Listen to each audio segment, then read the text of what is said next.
많은 분들이 이렇게 말씀하십니다. 나는 아직 당뇨 진단을 받은 적이 없으니까 괜찮다. 하지만 병원 현장에서 수많은 환자들을 지켜보면 당뇨는 결코 어느 날 갑자기 생기는 병이 아닙니다. 실제로 당뇨 진단을 받은 분들 대부분은 그 이전 3년, 길게는 5년 전부터 몸이 계속해서 신호를 보내고 있었습니다. 문제는 그 신호가 너무 조용하고 너무 일상적이어서 대부분 그냥 지나쳐버린다는 것입니다. 아침에 일어나도 개운하지 않고 예전보다 쉽게 피로해집니다. 밥만 먹으면 눈이 쏟아지고 단 음식이나 빵, 과일이 유난히 당기기 시작합니다. 밤에 화장실을 자주 가게 되고 체중은 크게 늘지 않았는데 배만 조금씩 나오는 경우도 많습니다. 이런 변화들은 흔히 나이가 들어서 그렇다, 요즘 스트레스가 많아서 그렇다 라고 넘기기 쉽지만 사실은 혈당을 조절하는 능력이 무너지기 시작했다는 매우 중요한 경고일 수 있습니다. 몸은 병원 검사보다 항상 먼저 반응합니다. 수치로 드러나기 전 이미 생활 속에서 여러 신호를 보내고 있는 것입니다. 이 영상에서는 당뇨로 이어질 수 있는 치명적인 초기 신호 7가지를 하나하나 정확하게 설명해 드리겠습니다. 지금 이 단계에서 알아차리면 약에 의존하지 않고도 충분히 되돌릴 수 있습니다. 하지만 모르고 지나치면 어느 날 갑자기 진단지 한 장으로 현실을 마주하게 됩니다. 그래서 오늘 이 영상을 끝까지 보셔야 합니다. 당뇨가 특히 위험한 이유는 나이가 들수록 몸이 이를 감당하지 못하기 때문입니다. 40대까지는 혈당이 조금 높아져도 췌장이 무리해서 인슐린을 더 분비하며 버텨줍니다. 하지만 50대 이후부터는 이야기가 달라집니다. 췌장의 인슐린 분비 능력은 매년 조금씩 감소하고 근육량도 함께 줄어들어 혈당을 저장하고 사용하는 힘이 약해집니다. 같은 식사를 해도 예전보다 혈당이 더 쉽게 올라가는 이유가 바로 여기에 있습니다. 특히 50대, 60대에 접어들면 몇 가지 위험 요소가 겹치기 시작합니다. 활동량은 줄어드는데 식사량과 식습관은 크게 바뀌지 않습니다. 배만 나오는 복부 비만이 생기고 혈압이나 콜레스테롤 수치가 서서히 오르기 시작합니다. 이 상태에서 혈당까지 흔들리면 몸은 동시에 여러 부담을 떠안게 됩니다. 그래서 당뇨는 단독으로 오기보다 고혈압, 고지혈증과 함께 찾아오는 경우가 매우 많습니다. 또 하나 중요한 점은 시간대입니다. 많은 분들이 공복 혈당만 정상이라 안심하지만 실제로는 식후 혈당이 먼저 무너집니다. 특히 아침 식사 후와 저녁 식사 후에 심한 졸림이나 피로가 나타난다면 이미 혈당 조절 능력이 약해졌다는 신호일 수 있습니다. 이 상태를 몇 년간 방치하면 결국 공복 혈당도 함께 올라가게 됩니다. 당뇨가 무서운 이유는 단순히 혈당 수치 때문이 아닙니다. 혈관, 신장, 눈, 신경을 서서히 망가뜨리기 때문입니다. 문제는 증상이 뚜렷해질 때쯤이면 이미 되돌리기 어렵다는 점입니다. 그래서 이 초기 단계에서 신호를 알아차리고 대응하는 것이 노후 건강을 지키는 가장 중요한 열쇠입니다. 많은 분들이 당뇨를 이야기할 때 이렇게 생각합니다. 어느 날 검사에서 수치가 높게 나와서 갑자기 생긴 병이다. 하지만 의학적으로 보면 당뇨는 절대 갑자기 오지 않습니다. 당뇨는 오랜 시간에 걸쳐 몸 안에서 서서히 만들어지는 과정의 병입니다. 이 과정을 이해하지 못하면 왜 초기에 막아야 하는지도 알 수 없습니다. 처음에는 식후 혈당이 조금씩 올라갑니다. 밥을 먹고 나면 혈당이 빠르게 오르는데 췌장은 이를 낮추기 위해 인슐린을 평소보다 더 많이 분비합니다. 이 상태가 반복되면 췌장은 늘 과로 상태에 놓이게 됩니다. 마치 쉬지 못하고 계속 일해야 하는 기계처럼 처음에는 버티지만 시간이 지나면 점점 지쳐갑니다. 이때 나타나는 것이 바로 인슐린 저항성입니다. 인슐린은 나오는데 몸의 세포가 이를 잘 받아들이지 않는 상태입니다. 그러면 췌장은 아직 부족하다고 착각하고 더 많은 인슐린을 분비합니다. 이 악순환이 몇 년간 반복되면 결국 췌장은 제 역할을 하지 못하게 되고 혈당은 더 이상 조절되지 않습니다. 이 시점에서 병원 검사로 당뇨 진단을 받게 되는 것입니다. 중요한 사실은 진단을 받기 훨씬 전부터 이미 몸은 계속 신호를 보내고 있었다는 점입니다. 식후 졸림, 쉽게 피로해지는 몸, 배만 나오는 체형 변화, 단 음식에 대한 집착 등이 모두 이 과정에서 나타나는 대표적인 현상입니다. 이것은 단순한 생활 습관의 문제가 아니라 혈당 조절 시스템이 무너지기 시작했다는 경고입니다. 그래서 당뇨는 걸린 뒤 치료하는 병이 아니라 무너지기 시작할 때 되돌려야 하는 병입니다. 이 원리를 이해하셔야 다음 단계에서 말씀드릴 신호들이 왜 중요한지 정확히 받아들이실 수 있습니다. 몸은 생각보다 정직합니다. 병원 검사 결과보다 훨씬 이전에 이미 여러 방식으로 이상 신호를 보내기 시작합니다. 문제는 대부분의 사람들이 그 신호를 신호로 받아들이지 않는다는 점입니다. 피곤하면 나이 탓을 하고 졸리면 잠을 덜 잤다고 생각합니다. 갈증이 심해지면 물을 더 마시면 된다고 넘깁니다. 하지만 이런 반응들이 반복될 때는 반드시 이유가 있습니다. 혈당 조절이 무너지기 시작하면 몸은 에너지를 제대로 쓰지 못하게 됩니다. 분명히 음식을 먹었는데도 세포 안으로 포도당이 잘 들어가지 않으니 몸은 항상 에너지가 부족한 상태로 느껴집니다. 그 결과 쉽게 피로해지고 집중력이 떨어지며 식사 후 졸음이 심해집니다. 이것은 단순한 컨디션 문제가 아니라 혈당과 인슐린의 균형이 흔들리고 있다는 명확한 경고입니다. 또 하나 중요한 경고는 갈증과 배뇨입니다. 혈당이 높아지면 혈액이 끈적해지고 몸은 이를 희석하기 위해 물을 더 필요로 합니다. 그래서 입이 마르고 물을 자주 찾게 됩니다. 동시에 신장은 과도한 당을 소변으로 배출하려고 하면서 화장실을 자주 가게 됩니다. 특히 밤에 소변 때문에 잠에서 깨는 경우가 잦다면 절대 가볍게 넘겨서는 안 됩니다.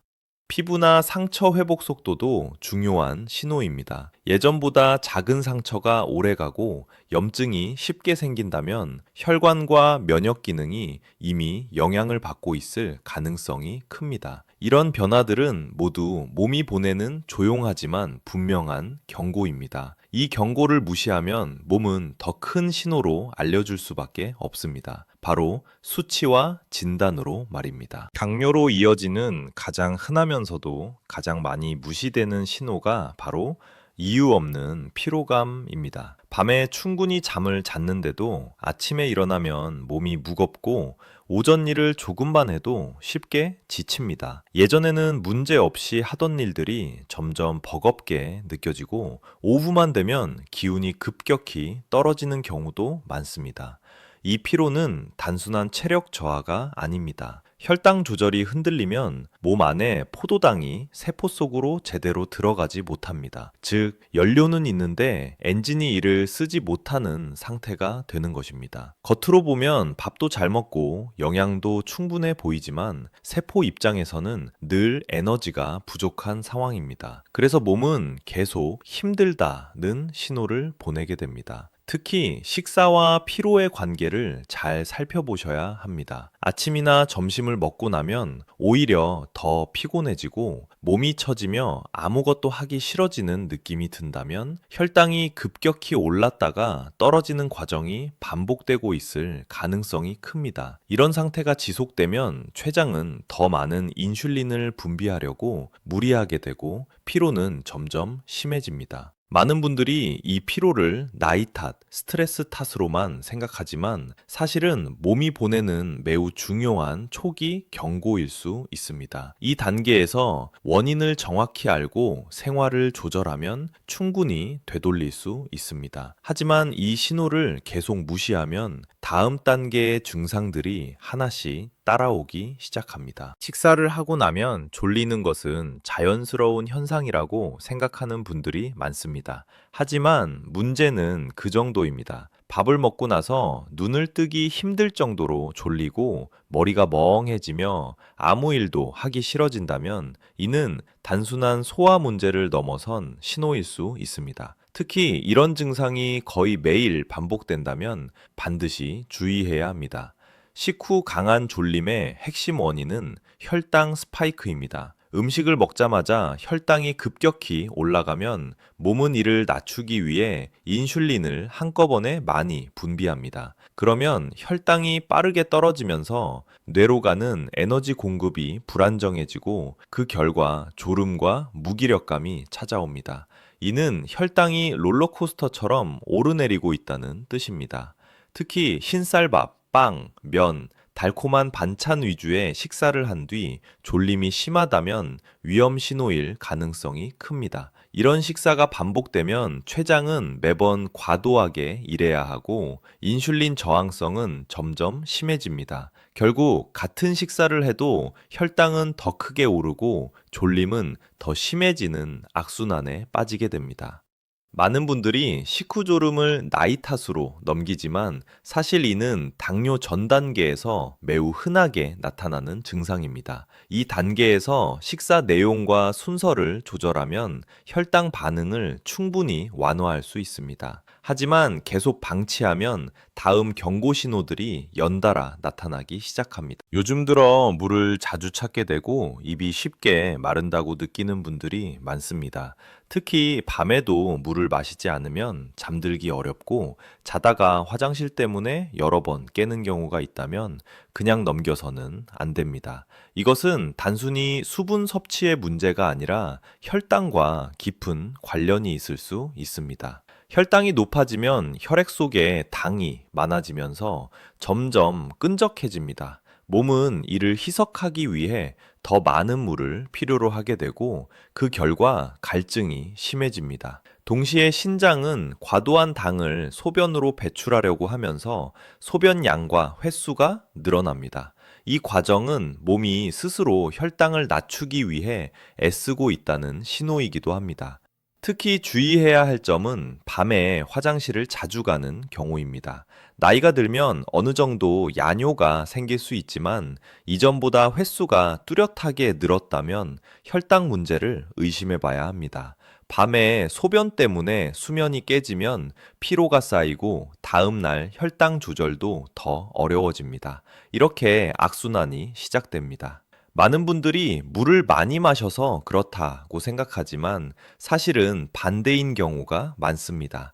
혈당이 먼저 높아졌기 때문에 몸이 물을 요구하는 것입니다. 이 신호를 무시하면 갈증과 배뇨는 점점 더 심해지고 다음 단계의 증상으로 이어질 가능성이 커집니다. 체중은 크게 변하지 않았는데 유독 배만 나오는 경우가 있습니다. 얼굴이나 팔, 다리는 예전과 비슷한데 허리둘레만 조금씩 늘어나 바지가 점점 불편해집니다. 많은 분들이 이를 단순히 나이 탓이나 운동 부족으로 생각하지만 사실 이 변화는 혈당과 인슐린 문제를 가장 잘 보여주는 신호 중 하나입니다. 배에 쌓이는 지방, 특히 내장 지방은 단순한 살이 아닙니다. 내장 지방은 인슐린의 작용을 방해하는 물질을 계속 분비합니다. 이로 인해 같은 양의 인슐린이 나와도 혈당이 잘 내려가지 않게 되고 췌장은 더 많은 인슐린을 만들어내야 합니다. 이렇게 되면 인슐린 저항성은 더욱 심해지고 혈당 조절은 점점 어려워집니다. 문제는 이 변화가 아주 서서히 진행된다는 점입니다. 하루아침에 배가 나오는 것이 아니라 몇 달 혹은 몇 년에 걸쳐 조금씩 쌓이기 때문에 위험성을 느끼지 못합니다. 하지만 허리둘레가 늘어난다는 것은 이미 몸 안에서 혈당 처리 시스템이 과부하 상태에 들어갔다는 신호일 수 있습니다. 특히 예전보다 식사량이 늘지 않았는데도 배가 나온다면 더욱 주의해야 합니다. 이는 단순한 칼로리 문제가 아니라 혈당과 인슐린의 균형이 깨지고 있다는 증거입니다. 이 단계에서 생활 습관을 바로잡지 않으면 다음 신호들이 연달아 나타나기 시작합니다.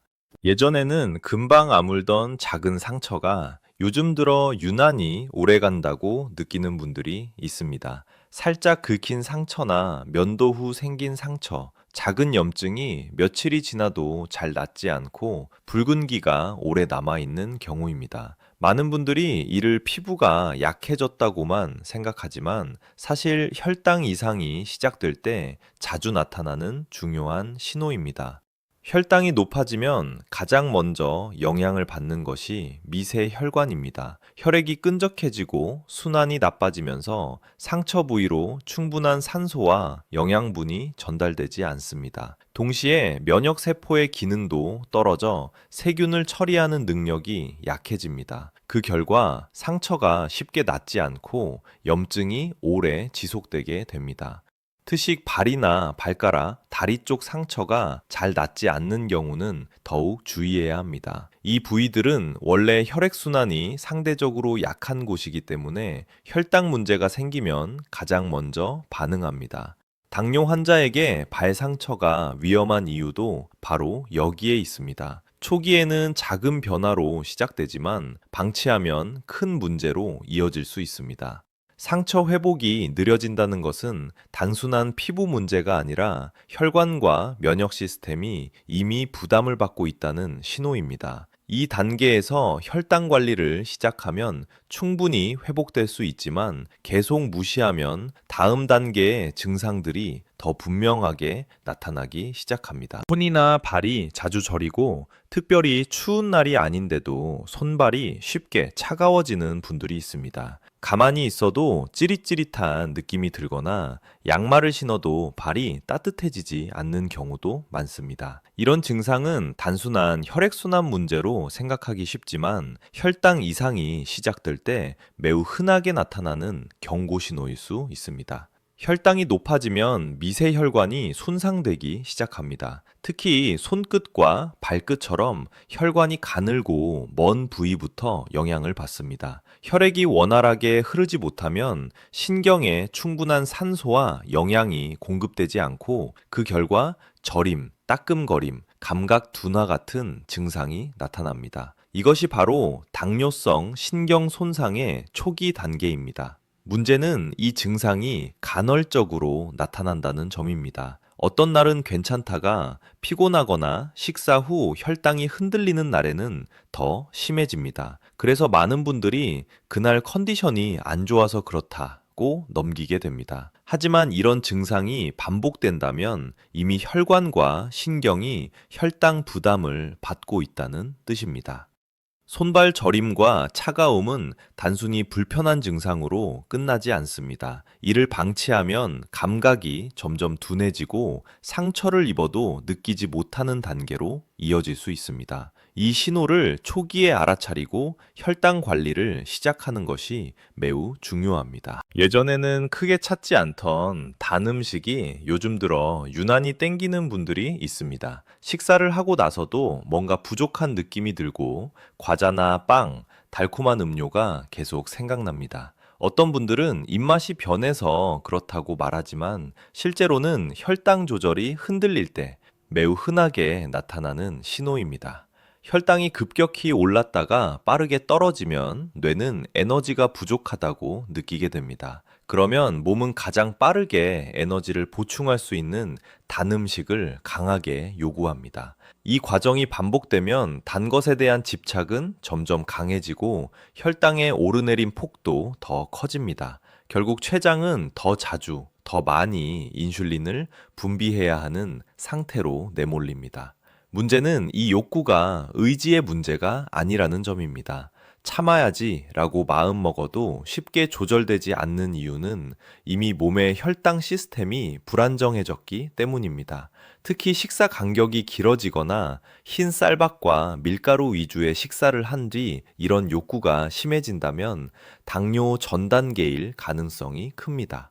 단 음식에 대한 집착은 췌장이 지쳐가고 있다는 신호이기도 합니다. 이 단계에서 식사 순서와 내용만 바꿔도 충분히 안정시킬 수 있습니다. 하지만 계속 방치하면 혈당의 변동은 더 심해지고 다음 단계에서는 검사 수치로 분명히 드러나게 됩니다. 당뇨와 관련해 가장 흔한 오해 중 하나는 아직 공복 혈당이 정상이니까 괜찮다는 생각입니다. 실제로 많은 분들이 건강검진에서 공복 혈당 수치만 보고 안심합니다. 하지만 당뇨는 공복 혈당 하나로만 판단할 수 있는 병이 아닙니다. 오히려 초기에는 공복 혈당이 정상 범위에 있으면서도 식후 혈당이 먼저 무너지는 경우가 훨씬 많습니다. 식후 혈당이 자주 급격히 오르면 췌장은 매번 과도하게 일해야 합니다. 이 상태가 반복되면 인슐린 저항성이 쌓이고 결국 공복 혈당도 서서히 올라가기 시작합니다. 즉, 공복 혈당이 정상이라는 이유로 생활 습관을 그대로 유지하면 문제를 키우는 결과가 될 수 있습니다. 수치가 변할 때쯤이면 이미 몸은 상당한 부담을 안고 있는 상태입니다. 또 다른 오해는 약을 먹기 시작하면 그때 관리하면 된다는 생각입니다. 하지만 약은 이미 무너진 균형을 보조하는 수단일 뿐 근본적인 해결책은 아닙니다. 초기 단계에서 생활 습관을 조절하면 약 없이도 충분히 되돌릴 수 있는 경우가 많습니다. 반대로 이 시기를 놓치면 약에 의존해야 하는 시간이 길어질 수밖에 없습니다. 당뇨는 수치보다 과정을 보는 병입니다. 지금 어떤 생활을 하고 있는지, 몸이 어떤 신호를 보내고 있는지를 살펴보는 것이 훨씬 중요합니다. 이 점을 이해하지 못하면 다음 단계에서 어떤 선택을 해야 할지도 놓치게 됩니다. 지금까지 말씀드린 신호들 중 하나라도 해당된다면 막연히 불안해할 필요는 없습니다. 중요한 것은 지금 이 순간부터 무엇을 점검하고 어떻게 행동하느냐입니다. 당뇨는 초기 단계에서 방향만 제대로 잡아도 충분히 관리할 수 있는 병이기 때문입니다. 그래서 지금 당장 스스로 확인해야 할 세 가지 점검 사항을 말씀드리겠습니다. 첫째, 식후 2시간 몸 상태를 기록해 보십시오. 밥을 먹고 난 뒤 졸림, 피로, 두근거림, 갈증이 나타나는지 살펴보는 것입니다. 가능하다면 같은 시간대에 며칠간 반복해서 체크해 보세요. 식후마다 몸이 무겁고 멍해진다면 혈당이 급격히 오르고 있다는 신호일 수 있습니다. 이 기록만으로도 자신의 혈당 반응 패턴을 파악할 수 있습니다. 둘째, 허리둘레 변화를 확인하십시오. 체중보다 더 중요한 것이 허리둘레입니다. 예전보다 바지가 꽉 끼고 허리띠 구멍이 바뀌었다면 내장 지방이 늘고 있다는 뜻입니다. 이는 인슐린 저항성이 진행되고 있다는 가장 분명한 신호 중 하나입니다. 숫자로 확인하는 것이 중요합니다. 셋째, 피로, 졸림, 갈증의 반복 여부를 점검하십시오. 가끔 나타나는 증상은 괜찮지만 거의 매일 반복된다면 몸이 구조적으로 무너지고 있다는 뜻입니다. 이 세 가지는 당뇨 전 단계에서 가장 자주 함께 나타나는 신호입니다. 지금 이 단계에서 인지하는 것이 노후 건강을 지키는 가장 큰 차이를 만듭니다. 오늘 영상에서 말씀드린 내용은 특별한 사람이 아니라 바로 지금 이 영상을 보고 계신 분들을 위한 이야기입니다. 당뇨는 어느 날 갑자기 생기는 병이 아니라 몸이 오랜 시간 보내온 신호를 우리가 알아차리지 못했을 때 찾아옵니다. 이유 없는 피로, 식후 졸림, 잦은 갈증과 소변, 배만 나오는 체형 변화, 상처 회복 지연, 손발 저림, 단 음식에 대한 집착. 이 신호들은 모두 같은 방향을 가리키고 있습니다. 중요한 점은 아직 늦지 않았다는 사실입니다. 이 단계에서는 약보다 먼저 생활을 바꾸는 것이 훨씬 강력한 치료가 됩니다. 몸이 보내는 신호를 이해하고 식사 습관과 생활 리듬을 조금만 조정해도 혈당의 흐름은 충분히 달라질 수 있습니다. 당뇨는 관리의 문제가 아니라 타이밍의 문제입니다. 언제 시작하느냐가 결과를 결정합니다. 다음 영상에서는 오늘 이야기의 연장선으로 혈당을 실제로 올리는 핵심 원리와 이를 막는 방법을 구체적으로 설명드릴 예정입니다. 지금 느끼는 작은 불안이 있다면 그것이 바로 몸이 보내는 마지막 친절한 경고일 수 있습니다. 이 영상을 계기로 스스로를 점검하고 가족과도 꼭 이 내용을 나누시기 바랍니다. 건강한 노후는 거창한 결심에서 시작되지 않습니다. 오늘 한 끼, 오늘 한 가지 습관에서 시작됩니다. 오늘부터 실천하세요.